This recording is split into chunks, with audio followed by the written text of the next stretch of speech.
Bonjour, mon nom est Cyril Ekwala. Comment rester silencieux devant la décision historique de la Cour supérieure du Québec en rapport avec le profilage racial, né des interpellations aléatoires de certains agents de police envers des automobilistes généralement noirs et arabes? Cette décision s'applaudit. Elle s'applaudit d'autant plus que la majorité des organisations et organismes l'ont applaudi. Je pense au Jeune Barreau du Québec.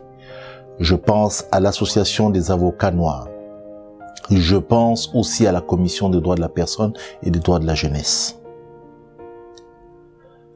Comment rester silencieux lorsqu'on entend le directeur de police de Laval dire que cette décision pourrait mettre des vies en danger?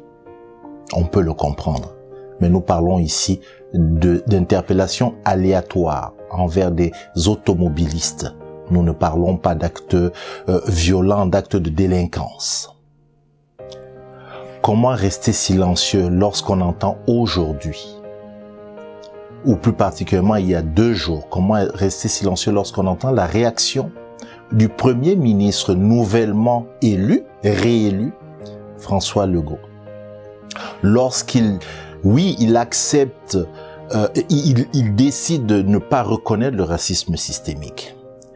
Il dit qu'il est contre le profilage racial, mais trouve normal que dans certaines aires de Montréal, la police continue à exercer ses interpellations aléatoires. Yes, we are against racial profiling, but in certain area in Montreal, we need the police people to continue to do their job on a random basis. It's not about a racial profiling, but it's about making sure that we stop this violence in Montreal. Il y a à peine un mois, à peine quelques semaines, M. Legault nous disait être le Premier ministre de tous les Québécois. Comment se fait-il qu'une décision comme celle-là, il stigmatise encore des populations en disant que dans certaines aires, les policiers doivent continuer à exercer leur travail? Personne n'a jamais mis en doute, personne ne s'est jamais opposé au travail des policiers.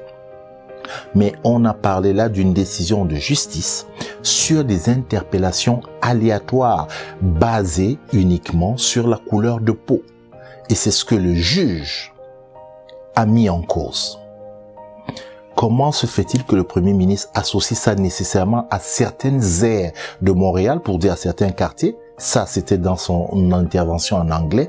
Ou alors à parler de et là j'ouvre les guillemets, lorsqu'on pense à la violence ou lorsqu'on voit la violence qu'il y a à Montréal, de quelle violence on parle? Pourquoi associer la violence à une décision liée à la sécurité routière, liée aux interpellations aléatoires? Et pourtant, je le répète, la campagne, elle est derrière nous, la campagne électorale. Celle où on a associé encore une fois les immigrants à la violence. Celle où on a associé encore une fois les immigrants à des gens qui ne veulent pas travailler ou qui ne vivent qu'à Montréal. Et le Premier ministre vient encore une fois de nous montrer une division en stigmatisant certains quartiers de Montréal. La question est, quels sont ces quartiers, Monsieur Legault? Quels sont ces quartiers? Est-ce que ce sont les quartiers où vivent les Noirs et les Arabes, ceux dont la décision de justice justement a voulu protéger? Est-ce que ce sont ces quartiers-là? Est-ce une façon de dire que tout va bien ailleurs, mais qu'il faut continuer à exercer une forme de racisme systémique reconnue d'ailleurs par le SPVM? La question se pose alors que vous entamez seulement votre second mandat. Nous ne dirons pas ici que c'est blessant et offensant, mais ça devient de plus en plus lourd, Monsieur le Premier ministre de tous les Québécois.